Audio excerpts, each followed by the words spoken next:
जनमंच सत्यनो अवाज दमणनी number 1 news चेनले प्रथम पड़ाव पार करी 12 महीना में 15 लाख व्यूज मेळवता दर्शक मित्रों खूब खूब आभार माने छे। अमारा समाचारों तमने पसंद आव्या होय अने संतोषकारक जणाय तो अमारी चेनल ने सब्सक्राइब करो, साथे साथे लाइक अने शेर पण करो। जनमंच न्यूज चैनल तथा राष्ट्रीय और स्थानिक गुजराती, हिंदी, अंग्रेजी अखबारों में जाहेरातों आपवा माटे संपर्क करो नीरव भट्ट, मोबाइल नंबर 9228105414। ऑफिसનું સરનામું shop number 2, Benazir chamber, Khariwad main road, PWD पानीनी टाँकीनी सामे, नानी दमण, दमण।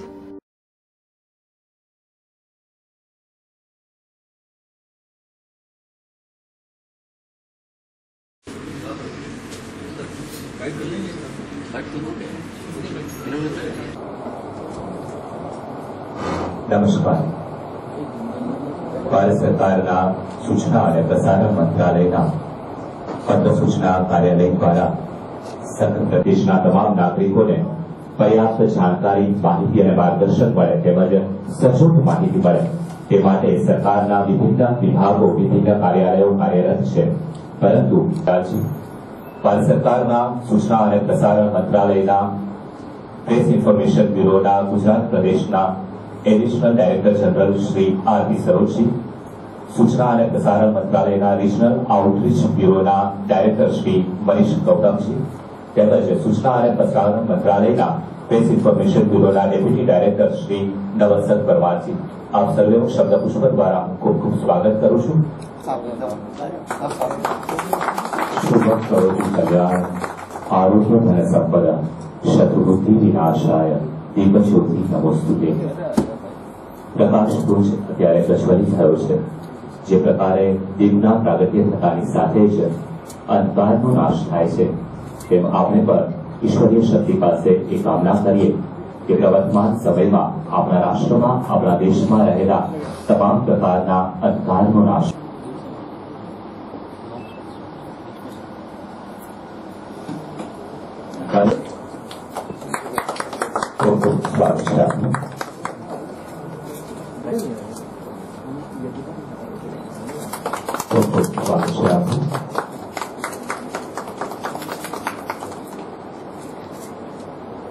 संदर्भे जागरूकता फैलाय ते आ कार्यक्रमनो विशेष उद्देश्य रह्यो छे अने आप सर्वे विनंती करीश प्रेस इन्फॉर्मेशन ब्यूरोना additional director general Shri R P. Respected माननीय एमपी साहब और दमन के एडमिनिस्ट्रेटिव सलाहकार श्री यशवंत यादव जी, डिप्टी सेक्रेटरी साहब, हमारे सहयोगी मनीष गौतम जी, एनएस परमार जी। आज जो वार्तालाप का कार्यक्रम आयोजित किया गया है, हमारा उद्देश्य है इस वार्तालाप का कि मीडिया में बहुत ही परिवर्तन आए हैं हाल के दिनों में, चाहे इलेक्ट्रॉनिक मीडिया हो, प्रिंट मीडिया हो, सोशल मीडिया। सोशल मीडिया एक इमर्ज हुआ है इस समय। इन सबके जो क्या परिवर्तन आए हैं, पब्लिक पर क्या इनका प्रभाव पड़ता है, उस पर डिस्कस करने साथ साथ हम सरकार की महत्वपूर्ण कल्याणकारी योजनाएं उसको सुदूर, अहमदाबाद से दूर, इसीलिए हर जिले जो हम चुनते हैं दूर दूर के जिले लेते हैं। अहमदाबाद में तो सारी electronic media, print media, social media के सारे हेड, सारे हब्स वहाँ पे हैं, उसकी कोई समस्या नहीं होती है। हमारा उद्देश्य होता है वार्तालाप के माध्यम से हम सीधे संवाद करें, जो सुदूर जिले हैं उनके माध्यम से जिनसे कभी कभी मुलाकात हो पाती है। कुछ हमारे कुछ साथी जो कुछ इश्यूज होते हैं, उनके आरएनआई इश्यूज होते हैं, हमारा उद्देश्य है कि अगर उनके कुछ इश्यूज है, अगर हम यहाँ हल कर सकते हैं तो हल करेंगे, अदरवाइज हमारी वेबसाइट, मेल, हमारे ऑफिसर्स यहाँ पे हैं, उनसे सीधे कांटेक्ट करें। उनके जो आपके आरएनआई इश्यूज हैं वो हम हल करेंगे, अहमदाबाद से आपको लेटर मिल जाएंगे, वो सारे हम हल कर देंगे वहाँ से। हमारा एक आपकी कोई समस्या हो, हम आपके माध्यम से सीधे, इसीलिए हम कम्युनिकेशन आपसे स्थापित करना चाहते हैं कि आप हम आप तक कैसे पहुँचे। सरकार की जो योजनाएं हैं उसको कैसे जनता तक पहुंचाना है, आज जो हमारे एक्सपर्ट्स हैं उन्हीं माध्यम से जो है आपको पूरी जानकारी दी जाएगी। हमारे गेस्ट स्पीकर्स हैं जो परिवर्तन आए हैं मीडिया में, उसको लेकर के सारी बातों पे डिस्कस यहाँ पे होगा। एफपी साहब हैं, आपको बता दें कि हमारे जो इस तरीके के प्रोग्राम जो है हम सारे अहमदाबाद में से बाहर लाहौर में कर चुके हैं और यहाँ पे रखा है। इसके पहले पालनपुर में था। तो हम सुदूरवर्ती जिले लेते हैं, स्पेशली ट्राइबल बेल्ट में ज्यादा। अभी हम लाहौर में गए थे, पहले हम लोगों ने वही शुरुआत की, लाहौर से शुरू करो तो ट्राइबल बेल्ट है, पिछड़ा हुआ जिला है और एकदम बॉर्डर एरिया का जिला है, इसलिए उसको चुना था। और इधर भी जाना था क्योंकि ये काफी दूर है, हो सकता है कि यहाँ जल्दी आने की कोई प्लान न करे, लेकिन इस वजह से हम लोगों ने प्लान किया कि नहीं यहाँ चलना है चाहे जैसे हो, तो हमने किया है। अभी हम आपसे पूरे संवाद स्थापित करते रहेंगे जो वर्कशॉप के दौरान। अभी हमारे जैसे सैदर जी को कहीं जाना है, 11 बजे उनका हेलीकॉप्टर है, मैं चाहता हूँ कि वो अपनी स्पीच अपना जो मंतव्य है कर दें, बाकी हम आपसे फिर संवाद स्थापित करते रहेंगे। धन्यवाद। हमारे बीच उपस्थित बहुत ही हमारे पॉपुलर सांसद लालू भाई, एडीजी पीआईबी सरोज जी, गौतम साहब, परमार साहब, हमारे डिप्टी सेक्रेटरी नितिन जिंदल साहब और यहाँ पर उपस्थित मेरे सभी प्रेस के मित्रों, मुझे बहुत खुशी है कि हमारे जो प्रेस के साथी हैं उनकी छोटी छोटी समस्याएं रहती हैं, उनसे सीधा वार्तालाप के लिए अहमदाबाद से पूरी टीम और एडीजी साहब खुद यहाँ पे आए हैं।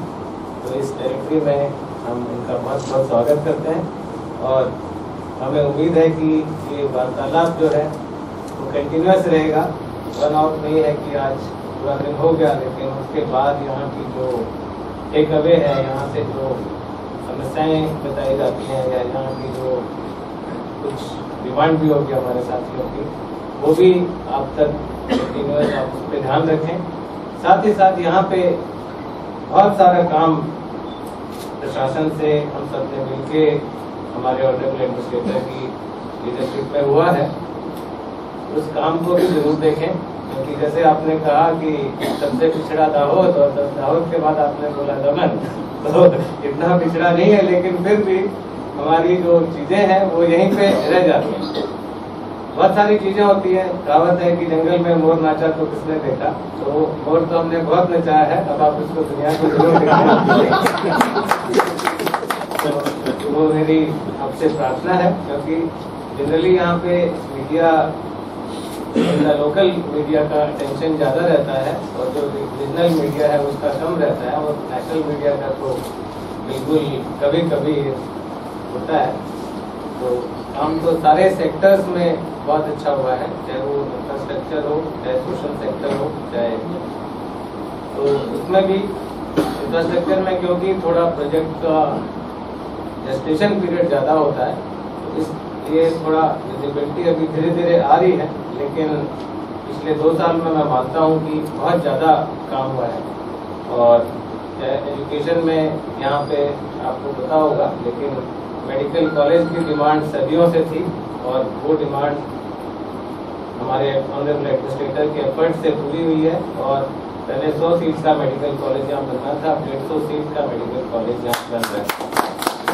तो ये बहुत बड़ी उपलब्धि है। जहाँ हमें 15 सीट मिलती थी बड़ी मुश्किल से, 15 भी नहीं मिलती थी, दोनों टेरिटरी को मिला के वहाँ पे 150 सीट हमारे बच्चों को मिलेंगी। तो क्या ट्रांसफॉर्मेशन इसमें आएगा।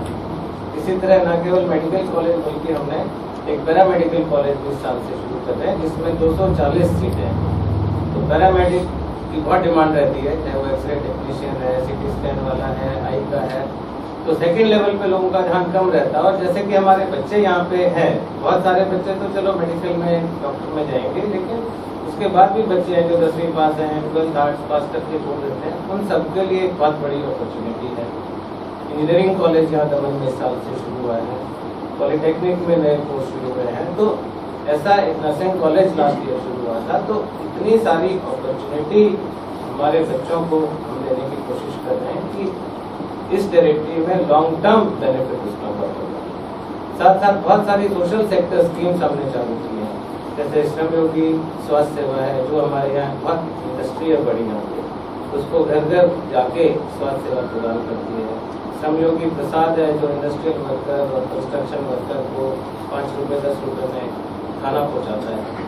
हमारा एक सप्लीमेंट्री न्यूट्रिशन का प्रोग्राम है स्वाभिमान, जो प्रेग्नेंट वुमेन लैक्टेटिंग मदर्स को हर महीने राशन देता है। इस तरह की बहुत सारी स्कीम नितिन जिंदल आपको और जानकारी देंगे, लेकिन बहुत सारा सोशल सेक्टर में यहाँ पे काम हुआ है, इंफ्रास्ट्रक्चर में काम हुआ है, बहुत सारी बेस्ट प्रैक्टिसेज यहाँ की हैं, बहुत सारे इनोवेशन यहाँ के हैं।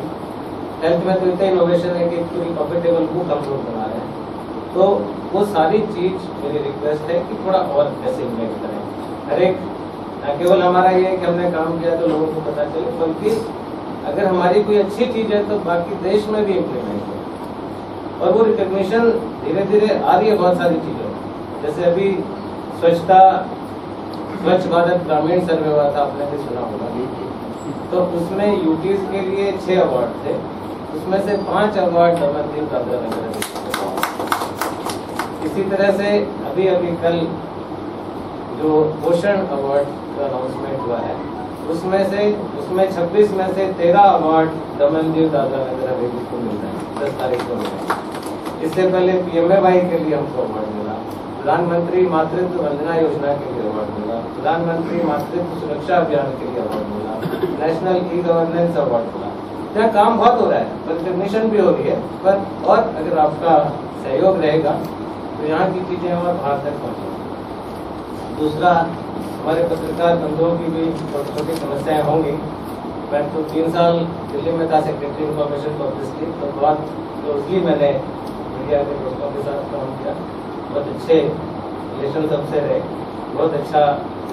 जब हम बोलते थे तो बात भी सुनते थे, कोई भयानक स्टोरी आ रही है तो उसको डाइल्यूट कर देते थे, कभी कभी ड्रॉप भी कर देते थे। तो बहुत बड़ा मुश्किल है times of India, Hindustan times में नेशनल लेवल पे स्टोरी थोड़ा डाइल्यूट करना, अपना पक्ष रखना, पर फिर भी हमेशा वो रिलेशन कॉर्डियल था। बहुत सारी वेलफेयर स्कीम्स भी हमने वहाँ शुरू की मीडिया के लिए। तो इनकी जो समस्याएं हैं, आप मुझे पूरी उम्मीद है कि पूरे ध्यान से सुनेंगे। काफ़ी एडवर्टीजमेंट को लेके रहती है, पेपर चलाना है तो यहाँ तो 1 रुपये की कॉस्ट है, तो कैसे पेपर चलेगा? जब तक सरकार सपोर्ट नहीं करेगी, जब तक केंद्र सरकार सपोर्ट नहीं करेगी। तो मुझे पता है कि इन सब लोग को अपना अपना एक वहाँ पे रिप्रेजेंटेटिव रखना पड़ता है DAVP में, उसकी जरूरत नहीं पड़े। आप कोई ऐसा सिस्टम चलाएं कि इनको सारे एडवर्टीजमेंट छोटे पेपर को। दिल्ली गवर्नमेंट में हमने पॉलिसी बनाई थी कि एडवर्टीजमेंट में मीडियम और स्मॉल पेपर्स को ज़्यादा ऐड मिले, क्योंकि उनको ज़्यादा सपोर्ट की जरूरत है। इस तरह का अगर कुछ लोकल मीडिया के लिए, रीजनल मीडिया के लिए आप भी कुछ करें तो जरूर डेफिनेटली होगा, पर और कुछ थोड़ा ज़्यादा करें तो मेरे को लगता है कि अच्छा रहेगा। बार बार दिल्ली नहीं भागना पड़े, यहीं से इनका कुछ हॉटलाइन, हेल्पलाइन कुछ खुल जाए तो काफ़ी अच्छा है। साथ साथ RNI को लेकर भी डेफिनेटली कुछ इशू होंगे। वेलफेयर स्कीम्स या तो इनको जानकारी नहीं है, या और वेलफेयर स्कीम्स आप कैसे ला सकते हैं हमारे जर्नलिस्ट भाई बहनों के लिए, उनके परिवार के लिए। तो मेरी रिक्वेस्ट रहेगी, मैं भी सजेस्ट करें, हम एडमिनिस्ट्रेशन से भी कर पाएँ और आप भी करें। तो मुझे बहुत खुशी है कि आप आज हमारे पूरी टीम आई है, हमारे लालू भाई हमारे बीच उपस्थित हैं, बहुत ही पॉपुलर इस एरिया के सांसद हैं, और कभी ना तो बोलते ही नहीं है, इनकी डिक्शनरी में नहीं है, कभी भी लालू भाई को कुछ बोला जाए तो हाँ ही बोलता है। तो ऐसे सांसद मिलना, मेरी भी IAS में 1 साल की नौकरी हो गई है, तो ऐसे सांसद मैंने नहीं देखे पूरे देश में, तो उनके लिए बहुत बहुत तालियां। और आप सबका बहुत धन्यवाद, और मेरे मीडिया के भाइयों का भी बोलूँगा धन्यवाद कि हमेशा अच्छी खबर चलाते हैं, हमारी योजनाओं को लोगों तक पहुँचाते हैं, और अच्छा कॉर्डियल रिलेशन से, कॉर्डियल माहौल से हम लोग काम करते हैं। ऐसे ही हम करते रहें, और आपकी जो चीज़ें हैं बिल्कुल बताएं। भारत सरकार की जो स्कीम्स हैं उसको जन जन तक पहुँचाएं, ये मेरी रिक्वेस्ट। નાની મોટી જવાબદારી પત્રકારની નથી ટીવી ચલાવતા દેશને દુનિયાની। આજે અમે કઈ બી કામ કરીએ તો અમે બોલતા ફૂટ કાં તો કિલોમીટર કાં તો મીટર સુધી જ જાય। એ તમે આખા દુનિયાને બતાવે, હજારો લાખો કિલોમીટર તો તમે લોકો બતાવે, તમે અમને હીરો બનાવે। બાકી કોઈ બી કામ કરો नहीं खबर आज तमे जागृत छो मीडिया एटला पर देश ने अपना अમને भी એટલી જ જાણકારી મળે અમે સવારે પેપર જોઈ લે પછી નાસ્તો ચાય પાણી કરી ઉઠીને કારણ કે અમે બધું જ આવી જ ગયું કે આજે કાલે શું થયું જેટલી ખબર એટલી જ ખબર હોય બાકી બધું પેપર દ્વારા આજે તો આપણા મોબાઈલમાં દરેક જાતની સુવિધા મળે એમાં બી જોઈ શકીએ પણ જ્યાં સુધી પેપરની વચ્ચે તમારી આપણો દિલ ભરાઈ નહીં મળે સ્પષ્ટતા ચોખ્ખી વાણી તમે જો તો તમને અભિનંદન અમે પ્રાર્થના કરી કે તમે ખૂબ આગળ વધે આપણા દેશની આખી દુનિયામાં બતાવે ચેનલ અને તમે ખૂબ ખૂબ કામ કરે કે તમારા વિકાસમાં તમારો બી સિંહ ફાળો છે અમારા પત્રકાર બંધુ ટીવી ચેનલનો સિંહ ફાળો છે એમનો મત તમે તમને જેટલી ચિંતા અમારા કરતા ચિંતા તમને વધારે છે ચિંતા દેશની ગામની ગલીની શેરીની અર્બન રૂરલની તમને વધારે ચિંતા છે પત્રકાર ભાઈઓને ઈશ્વરભાઈ તો આ રીતે તમારું ખૂબ ખૂબ અભિનંદન કે આ વર્કશોપ રાખ્યું ભાવ આપણી વચ્ચે અત્યારે ઉપસ્થિત છે ત્યારે તેમનું શબ્દપુષ્પ દ્વારા ફરી એકવાર હું ખૂબ ખૂબ સ્વાગત કરું છું સાથે જ તેમનું શાલ ઉઠાડી અને સન્માન સાથે અમે સ્વાગત કરવા જઈ રહ્યા છીએ ત્યારે સર્વપ્રથમ આપણી વચ્ચે ઉપસ્થિત એડવોકેટ અને સોશિયાલિસ્ટ એવા શ્રીમતી પ્રીતિબેન જોશીના સ્વાગત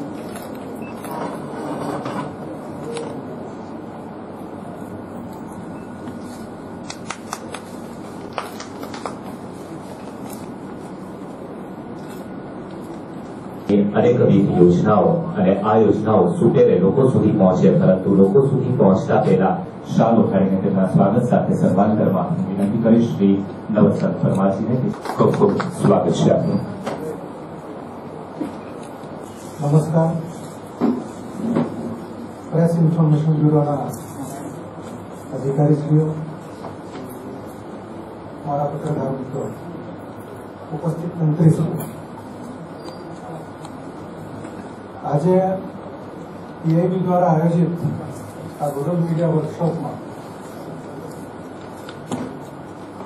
મારી પસંદગી કરવામાં આવી તમારે એક વિષય પર બોલવાનું છે અને દિનેશભાઈનો ફોન આવ્યો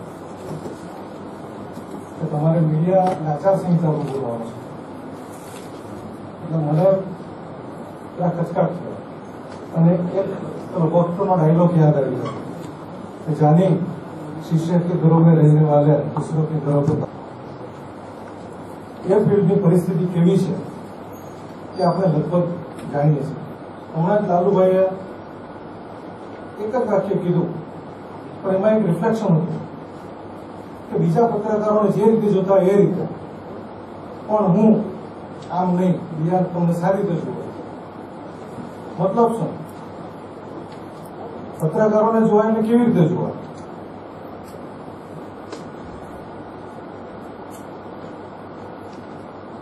હું પીઆઈબીને ખાસ અભિનંદન આપવા માંગુ છું કે આવા એક મહત્વના મુદ્દાને પત્રકારો વચ્ચે ચર્ચા માટે લઈને આવ્યા અત્યારે સમયનો તફાવત એવો થયો છે ઇન જનરલ જોઈએ તો પત્રકારો આ બાબતમાં સહમુખી નીતિ અપનાવે છે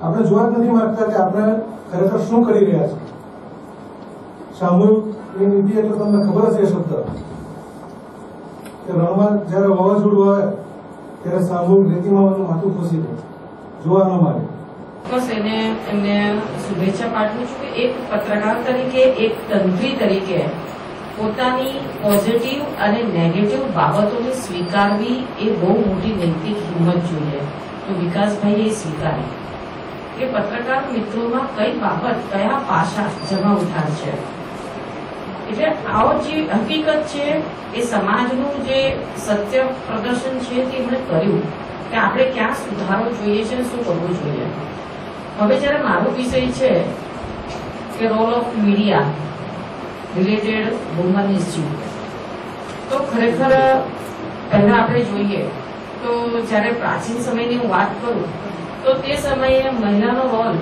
બહુ ટૂંકો હતો કે એને માત્ર ઘરમાં રહેવાનું હતું અને ઘર સંભાળવાનું હતું આર્થિક ઉપાર્જનની જવાબદારી પુરુષ વર્ગ ઉપર હતી એટલે બાળકોને સંભાળવાના ઘર રસોઈ એટલા પૂરતું સીમિત હતું એટલે તે વખતે એટલું જે વર્તમાન સંજોગોના જે બધા ઇસ્યુ ઉભા થયા છે તે સમયનો સ્વાભાવિક છે કારણ કે એટલું સામાજિક સ્તર સ્ત્રીઓ બહાર નહોતી આવી સામાજિક સ્તરે ત્યાર પછી ધીરે ધીરે આપણે જોઈએ તો ગલી નુક્કડના ડ્રામા આવ્યા એનાથી ઉપર જોઈએ. ઇલેક્ટ્રોનિક મીડિયાની મહત્વતા ઓછી થઈ નથી જતી. આપણે ઘણા બધા હજુ આજે પણ વોટ્સએપ પર મેસેજ જોઈએ છે, પણ છતાં પણ એની ખરાઈ કરવા અથવા તો આમ થોડું સંલગ્ન એટલે ખરેખર જ્યાં સુધી સવારનો દૈનિક વર્તમાનપત્ર નહીં વાંચીએ ને ત્યાં સુધી ચેન નહીં પડે. એટલે એક વિશ્વાસ અને ભરોસો આજે પણ લોકોને પ્રિન્ટ મીડિયા ઉપર છે, એ બહુ મોટી વાત છે. આપણે કેમ સ્ત્રીને, ધારો કે કોઈ પણ સ્ત્રીની બાબત આ મોટાભાગે આપણે કમ્પેરેટિવલી જોઈએ તો સ્ત્રીના બધા જે ન્યૂઝ છે ને સોશિયલ મીડિયા પર વધારે મુકાતા હોય છે. તો એનું કારણ શું? તો ઘણીવાર આપણે વિચારીએ કે જે તે સમયે સ્ત્રીને એવી તક નહોતી મળતી, અને હવે જયારે સ્ત્રી આગળ આવી છે, ઘણી છે, પોતાના વ્યવસાય વેપારમાં આગળ વધી છે, પણ એને મેઇન સ્ટ્રીમમાં એટલું વેટેજ નથી મળતું. ધારો કે સમાચારમાં હોય, ફોટોગ્રાફમાં હોય, આ તો એની કાર્યશૈલીથી એને જે મેઇન સ્ટ્રીમમાં એને જે વેટેજ મળવું જોઈએ તે નથી મળતું. તેને કારણે સોશિયલ મીડિયામાં એ આગળ વધી છે. હવે ઘણી વાર એવું પણ થાય કે આપણે મીડિયા નામ જોવા છીએ ને તો મુખ્ય 3 રોલ છે. એક તો ગેટકીપર. ઘણી વાર એવું થાય કે મીડિયામાં બધી સમાચારો તો લેવાતા હોય છે, પણ ઘણી વાર એવું થાય કે જેટલા સમાચારો આવેલા છે એ સમાચારોમાંથી કેટલા મહત્વના છે તો એને ન્યૂઝપેપરમાં સ્થાન મળે છે. પણ ઘણા સમાચારો એવા હોય છે કે જેને ઉડાવી દેવા જેવા છે, તેને ઉડાવી દેવાય છે. તો એનો બહુ મહત્વનો ગેટકીપર કે કયું લેવાનું છે અને કયું નથી લેવાનું. રિલેટેડ એમાં હું જનરલ ઇસ્યુની પણ વાત કરું છું, એ જનરલ સામાન્ય સંજોગોમાં પણ. બીજો એનો રોલ છે સ્કોરકીપર. સ્કોરકીપર સેન્સેક્સની ખબર આવી છે, શહેરમાં કડાકો થયો છે, બીજી બાજુ પ્લેનમાં 3 વ્યક્તિનું ક્રેશ થવાથી મૃત્યુ થયું છે. તો તે વખતે જે નંબરિંગ સાથે જોડાયેલું છે, અને ખાસ કરીને જે આપણી અંક કેટલા અંક બહાર પડે છે, કઈ રીતે આપણે સ્કોર મેનેજ કરવાનો છે, એટલે એવી અનેક રીતે જે નંબર સાથે જોડાયેલું હોય તો એ પણ એને કાઉન્ટ કરવાનું છે. ત્રીજું વોચડોગ. બહુ મહત્વનો રોલ છે મીડિયાનો વોચડોગ તરીકે. સમાજમાં આની શું અસર થશે, સમાજમાં એની કેવી અસર થશે, તો એ પણ એને વોચ કરવાનું છે કે આ લખાણથી કોઈ પ્રતિકાત્મક અસર તો નહીં થાય. એવી ઘણી વાર કે મીડિયા, ધારો કે એ પછી સોશિયલ મીડિયા હોય, ઇલેક્ટ્રિકલ મીડિયા હોય કે પ્રિન્ટ મીડિયા હોય, જે વસ્તુ પ્રકાશિત કરવા જઈ રહ્યા છે આપણે, એ સમૂહને, પબ્લિકને, માસને જોડાયેલો હોય છે. તો ત્યારે એવી ઇફેક્ટ સમાજમાં કેવી જશે એ પણ એટલું જ મહત્વનું છે. કોઈ એવા નેગેટિવ સમાચારની ઇફેક્ટ કોઈ સ્પેસિફિક ચોક્કસ વર્ગને સ્પર્શે છે, કોઈ કાસ્ટને સ્પર્શે છે, કોઈ રાજકીય ગણને સ્પર્શે છે. તો આ બધી વસ્તુઓ બહુ મહત્વની છે. ઉપસ્થિત મહાનુભાવ અને પત્રકાર મિત્રો, આપ સૌને મારો સાદર પ્રણામ. મારા સાથી મિત્રો છે, છેલ્લા 5 વર્ષથી એમની સાથે કામ કરું છું, એમની સામે મને ઉભો રહેવાનો આજે મોકો મળ્યો એટલે મને આજે વધારે ખુશી છે. ક્વેશ્ચન એટલે આપને એમ લાગે છે કે બાળકો માટે છે, ડેફિનેટલી બાળકો માટે જ છે. તો આ અભિયાન 8 માર્ચ 2018 શ્રી નરેન્દ્રભાઈ મોદીએ રાજસ્થાનના ઝુંઝુનુ ગામથી લોન્ચ કર્યો હતો. એનો મેઇન ઉદ્દેશ્ય લોન્ચ કરવાનો એ હતો કે NHFS સ્કોરના જે ડેટા હતા, હેલ્થના ઇન્ડિકેટર્સ, એમાં આપણો જે એક ઇન્ડિકેટર હતો દેટ ઇઝ કોલ્ડ એઝ સ્ટન્ટિંગ. સ્ટન્ટિંગ એટલે ઉંમરના પ્રમાણે આપણી હાઇટ. તો ઉંમરના પ્રમાણે જે આપણી હાઇટ હોવી જોઈએ એમાં ઓલમોસ્ટ 38.2% ઘટાડો હતો, which is a very અલાર્મિંગ situation. અને જ્યારે આપણે વિચારીએ ત્યારે આપણે બી ખબર પડશે કે પહેલાના જમાનામાં આપણે જોઈએ તો 10મા ધોરણમાં જે બાળક હતું એ ખૂબ લાંબુ હતું, પણ અત્યારે તમે સ્કૂલમાં જઈને જોશો તો 10મા ધોરણના છોકરાઓની હાઇટ ઓછી છે.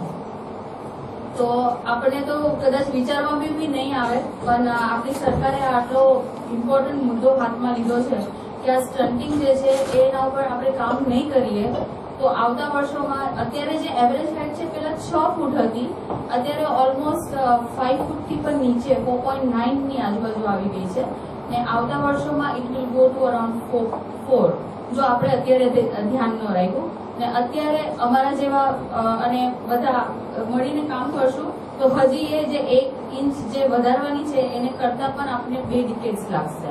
તો એના માટે આપણે અત્યારે જ કામ કરીશું. આના જે ટાર્ગેટ ગ્રુપ છે એ છે બાળકો, કિશોરીઓ, માતાઓ એટલે ધાત્રી માતાઓ અને પ્રેગ્નેન્ટ વુમન. આ એના મેઇન ટાર્ગેટ્સ છે. અને જે મેઇન હેતુ છે એ છે પેલા 1000 દિવસ બાળકના, એટલે કે માતા જયારે મતલબ પ્રેગ્નેન્ટ બને છે તો એના જે 9 મહિના જે બાળકનું ધ્યાન રહેવું જોઈએ એ, પછી જન્મ પછીના 6 મહિના જેમાં એક્સક્લુઝિવ બ્રેસ્ટ ફીડિંગ થવું જોઈએ, 6 મહિનાથી 2 વર્ષ જ્યારે એમનું વેક્સિનેશન હોય છે, એમનું હાઈટ વેઇટ એ બધું ધ્યાન રાખવાનું હોય છે, અને 2 વર્ષથી 3 વર્ષ જેમાં મલ્ટી લેવલ હોય છે, મતલબ એમનું ઉપરી આહાર, એમની વેક્સિન, એમની જે જરૂરિયાત છે, એટલે ઇન શોર્ટ 1000 ડેઝ જો આપણે બાળકનું ધ્યાન રાખ્યું તો આ જે બાળકમાં જે સ્ટન્ટિંગનું જે પ્રમાણ છે એ આપણામાં ઓછું થશે. કેમ કે as per the survey it is said કે પહેલા 2 વર્ષ જે બાળકનું ગ્રોથ થવું જોઈએ એ મેક્સિમમ ઓલમોસ્ટ 3 to 4 ફોલ્ડ હોય છે. અને ત્યારે બાળક જો પૂરતો આહાર નથી લેતો, બરાબર જમતો નથી, એનામાં વેક્સિનેશન નથી હોતું, વારે બીમાર પડે છે, તો બાળકની જે હાઈટ મળવી જોઈએ એ બાળકને મળતી નથી. એટલા માટે આ આખો અભિયાન શરૂ કરવામાં આવ્યો છે. વાસ્ટિંગ એટલે હાઈટના પ્રમાણે જે વજન હોવું જોઈએ બાળકનું એ, અને જે બાળકનું જે બર્થના ટાઈમે જે એમનું વજન હોવું જોઈએ. યુઝ્યુઅલી આપણે કહીએ કે બાળક 2.5 થી 3 કિલોનું હોય તો એ હેલ્ધી બાળક કહેવાય છે. તો એ અચીવ કરવાનું જે છે એ અમને જે લક્ષ્ય આપ્યો છે, દર વર્ષે આપણે એને 2% અચીવ કરવાનું છે. એટલે 2022 સુધી અમારે 6% એને અચીવ કરવાનું છે ટાર્ગેટ. અને એનેમિયા એ બહુ ગંભીર બાબત છે. આજે એનેમિયાને આપણે બહુ લાઇટલી લઈએ છીએ, પણ 50%થી પણ વધારે સ્ત્રીઓ અને બાળકીઓ એનેમિયાથી પીડાય છે. અને એનો દર અમારે દર વર્ષે 3% ઓછો કરવાનો છે. એટલે 2022 સુધી એ 9% ઓછો થવો જોઈએ. અને એનું મુખ્ય ટાર્ગેટ જે છે, જે આખા દેશભરમાં 38.2% સ્ટન્ટિંગ એટલે જે મેં કીધું ઠીણાપણું જે છે એને 2022 સુધી બધાએ મળીને 25% પર લાવવાનું છે. નાની જ કરીને તમારે બોલવાની હોય એટલે નાની કરીને જ મારી વસ્તુ બોલવી છે. આમ તો ટેકનિકલી 20 મિનિટ છે, એટલે હું વિચાર કરું છું કે 10 મિનિટમાં પૂરો કરી દઉં. અને માણસ પણ ઇલેક્ટ્રોનિક મીડિયાનો છું, માનો પાછળ બેઠો છે એનો વધારે ખબર. એટલે સૌથી પહેલા સોશિયલ મીડિયાની જયારે વાત આવે છે, જનરલી દરેક વસ્તુની જેમ કીધું ને કે લાભ અને એના નુકસાન હોય છે. લાભ અને નુકસાન એટલે સોશિયલ મીડિયામાં આજે પણ એટલે જે પણ વક્તવ્યો થયા, જે પણ વાત વિચારો થઈ, એ દરેકમાં એક જે મારો સેન્સ છે કે જે મેં સાંભળ્યું કે જે મને સાંભળવા મળ્યું છે, દરેક વખતે એક જ વસ્તુ થાય છે, સોશિયલ મીડિયા નુકસાનકારક છે, સોશિયલ મીડિયાના કારણે આ વસ્તુ થઈ, સોશિયલ મીડિયાના કારણે ફલાણું થયું. પણ સોશિયલ મીડિયાના જે પોઝિટિવ ચેન્જીસ આવ્યા છે, સોશિયલ મીડિયાના કારણે મારા તમારા અને બધાના પત્રકારત્વમાં જે ચેન્જીસ આવ્યા છે એ ક્યારે કોઈએ નોંધ્યું નથી. અહીં બેઠેલા તમે જુઓ કે જે મોટા ભાગના લોકો છે, હવે હું બોલતો મારામાં તમને રસ નહીં પડે તો ફોન કાઢશો અને નીચે કરીને આમાં કરવાનું ચાલુ કરી દેશો. એ પોઝિટિવ ચેન્જ છે, કારણ કે તમે એ દરમિયાન એવું નથી કે નકામી જ વસ્તુઓ ઉપયોગ કરો છો, તમે તમારા કામની પણ વાતો એમાં જુઓ છો અને તમને રિલેટેડ જે કંઈ પણ વસ્તુ છે એની ઇન્ફોર્મેશનનો ઉપયોગ કરો છો. ને મોટા ભાગના સિનિયર પત્રકારો પણ છે, એ લોકોને માટે સોશિયલ મીડિયા છે ને એ ખૂબ જ ઇઝી પણ થઈ ગયું. તમે જો પહેલા જયારે ઇન્ફોર્મેશનનો સમય હતો ને ત્યારે તમારે ઇન્ફોર્મેશન કઈ રીતે લેવા જવી પડતી હતી, કોઈ પણ ઓફિસમાં જાઓ, કોઈને ફોન કરો, પર્સનલી એનો ટાઈમ લો, એટલે 1 કે 2 સ્ટોરી પાછળ તમારો આખો દિવસ નીકળી જતો હતો. આજે તમે ફોન કાઢો ને વોટ્સએપ ગ્રુપના ઢગલો, તમે 40 ગ્રુપમાં એડ છો, એમાંથી હું નથી કહેતો બધી ઇન્ફોર્મેશન સાચી છે, તમારી જોડે ઇન્ફોર્મેશન આવી, તમે વેરીફાઈ કરો, એટલી વસ્તુ તમારી ઇઝી થઈ ગઈ. એટલે એ પોઝિટિવ ચેન્જ છે. રહી વાત કે સોશિયલ મીડિયાને કારણે પત્રકારત્વમાં શું ચેન્જીસ આવ્યા, તો ઘણી બધી વસ્તુઓ થઈ ગઈ.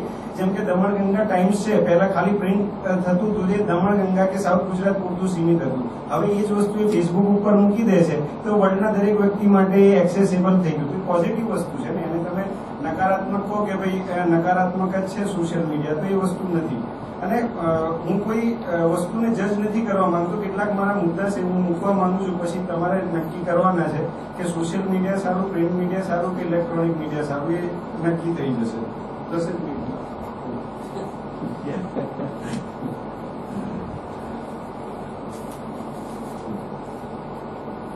સૌથી પહેલા જૂનું મીડિયા એટલે ઇલેક્ટ્રોનિક મીડિયા અને પ્રિન્ટ મીડિયા બંનેને કાઉન્ટ કરીએ ને તો એમાં જે મને હંમેશા ડ્રોબેક લાગતો ને કે કમેન્ટેટિવ નથી. તમે કોઈ પણ વસ્તુ મૂકી કે તમે કોઈ પણ સ્ટોરી કરી મને નથી ગમતી. હું એ સ્ટોરી સાથે સહમત નથી. એ ચેનલમાં ચલાવું છું કે હું છાપામાં લખું છું. તમારી જોડે રસ્તો શું હતો? શું રસ્તો? તમે કોઈને ખ્યાલ છે શું રસ્તો? શું થતું હતું? કા શું કરી શકતા હતા? ચર્ચાપત્ર જે પણ ક્યારે જયારે એ પણ એડિટર એટલે હું એડિટર છું એટલે મને ખ્યાલ મારી ઈચ્છા છે તો હું છાપીશ, અધરવાઇઝ એ પણ નહીં છાપું. બીજો કોઈ રસ્તો ખરો? સોશિયલ મીડિયામાં હું પહેલાની વસ્તુ પૂછું છું કે જયારે પ્રિન્ટમાં એક સ્ટોરી છપાતી હતી અને ઇલેક્ટ્રોનિક મીડિયામાં કોઈ સમાચાર ચાલી જાય છે અને તમે એની સાથે સહમત નથી કે તમને નથી ગમતા, તમે શું કરી શકો છો? એટલે એના સિવાય બીજું કઈ નથી કરી શકતા તમે.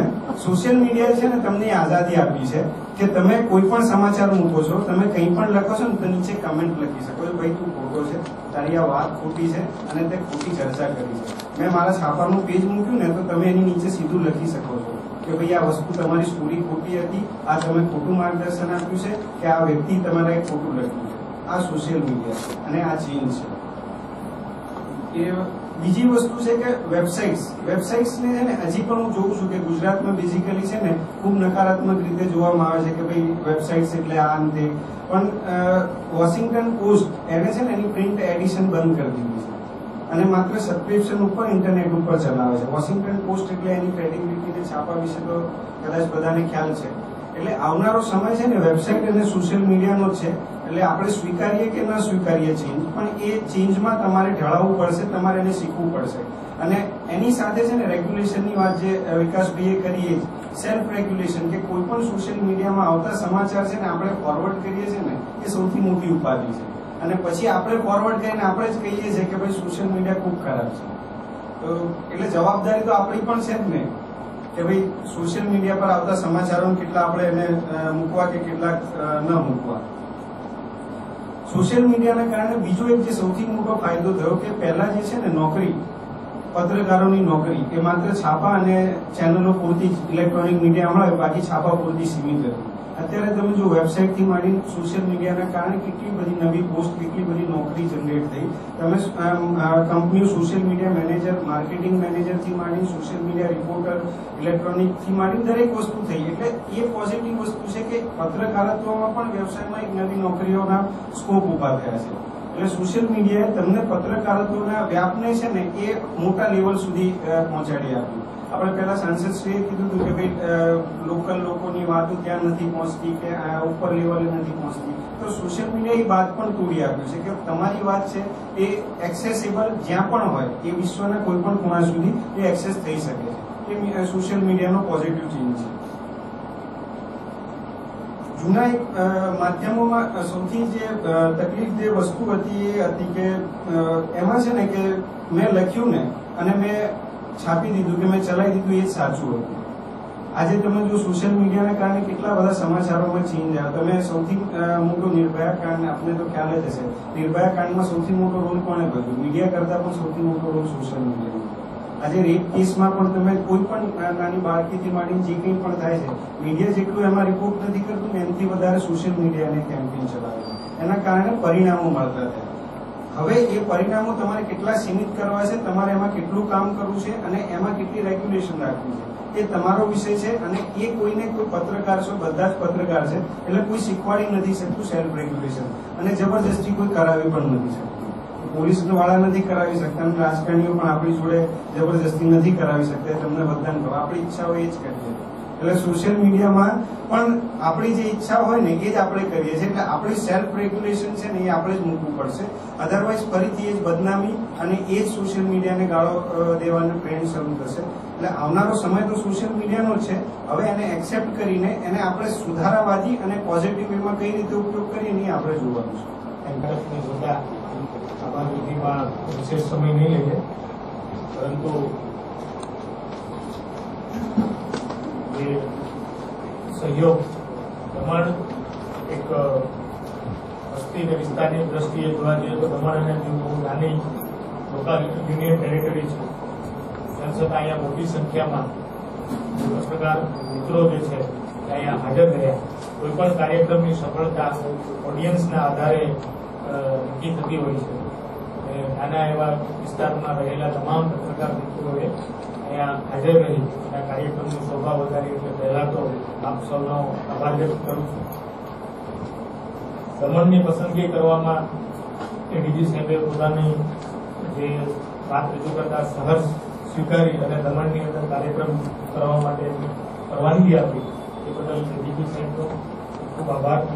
એ પોતે 2 દિવસથી અહીંયા છે અને આ વિસ્તારની ભૌગોલિક પરિસ્થિતિ, તમારી જે કામ કઈ પરિસ્થિતિમાં કરી રહ્યા છો એને નજીકથી જોવા માટે પોતે પણ અહીંયા હાજર રહ્યા.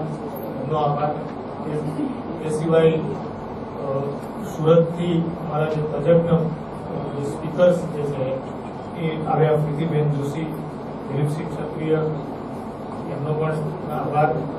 સાથે અહીંના લોકલ તંત્રી, અમે એવું વિચાર્યું કે અહીંયા આપણે જે પોસ્ટી કરીએ છીએ એમાં લોકલ ફ્લેવર પણ રહે, તો એ અર્થે અમે દમણગંગા ટાઈમ્સના તંત્રી વિકાસભાઈને આમંત્રિત કર્યા. એમને પણ આપની સાથે ચર્ચા પોતાના અનુભવો અને પોતાની વાત રજૂ કરી. વિકાસભાઈનો આભાર માનીએ છીએ. માહિતી લોકો સુધી પહોંચે અને ક્યાંય કન્ફ્યુઝન ના થાય. ખોટી આપણે વાત બધાએ કરી કે સત્યની ભૂલ છે. બધાએ મીડિયા હંમેશા સાચી વાત, ફેક્ટ અને જે ઓફિશિયલ છે એ જ સુધી જ્યાં આગળ લોકો સુધી પહોંચે જેથી કોઈ કન્ફ્યુઝન ક્રિએટ ન થાય. મારું એક કહેવું છે કે અહીંયા આગળ બધા આપણે પ્રેક્ટિકલી ને થિયોરી બધા મીડિયાને એમ કે કામ કરો, આમ કરો. મારું એક સજેશન હતું કે અહીંયા જેમ સેમિનારમાં પીઆઈબીના જે કે મીડિયા રિલેટેડ માહિતી ખાતાના અધિકારીઓ એની સાથે બીજા ડિપાર્ટમેન્ટના અધિકારીઓ, કે પોલીસ ડિપાર્ટમેન્ટના કોઈ અંદર પ્રતિનિધિ હોય, બીજા વિભાગના અધિકારીઓ. મોટી સૌથી વાત એ છે સાહેબ કે અહીંયા આગળ સંઘ પ્રદેશની વાત કરું ખાસ કરીને, અહીંયા આગળ આપણે મીડિયાએ કોઈ માહિતી લેવી હોય પોલીસની, ધારો કે અત્યારે કોઈ હેપનિંગ થયું હોય તો પોલીસની માહિતી લેવી હોય તો 2 દિવસ સુધી વેઇટ કરવાના ટાઈમ મળે. સાથે એટલું મીડિયા ફાસ્ટ થઈ ગયું, સોશિયલ મીડિયામાં સાચી ખોટી માહિતી બધી જ સ્પ્રેડ થાય. ઓફિશિયલ માહિતી આજ સુધી ક્યાંય નહીં મળતી.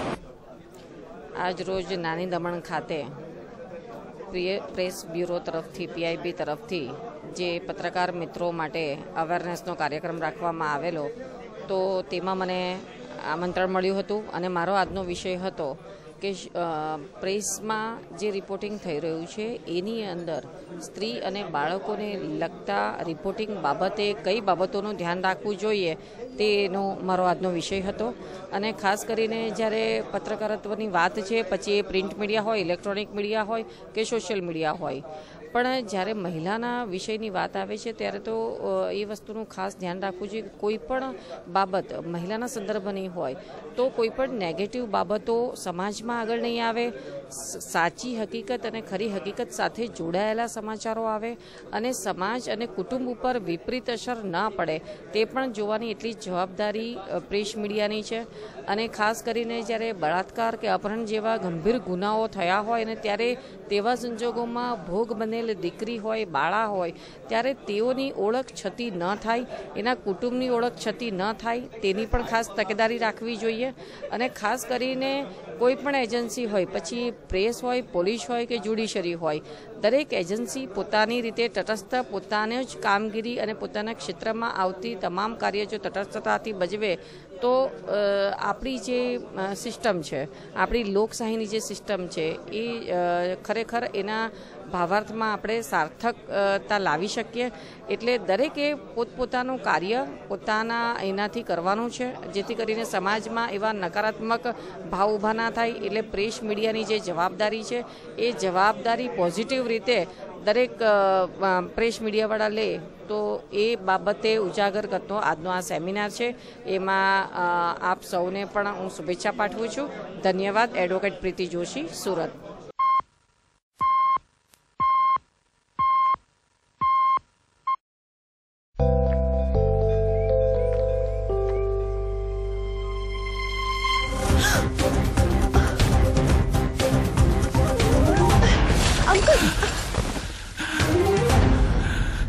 अंकल, आप ठीक तो हो ना? बेटा थैंक यू. ये क्या है? कुछ नहीं अंकल, अभी ब्लड डोनेट करके आई हूँ. बेटा तुम्हें तो बहुत कमजोरी महसूस होती होगी. कोई कमजोरी नहीं अंकल, हर 3 महीने में करती हूँ। अच्छा। नेकी के लिए पहलवान नहीं, इंसान होना जरूरी है। रक्तदान कीजिए, कमजोरी नहीं होती, शरीर उस खून को जल्दी बना लेता है। सोचिए मत, करके देखिए, अच्छा लगता है।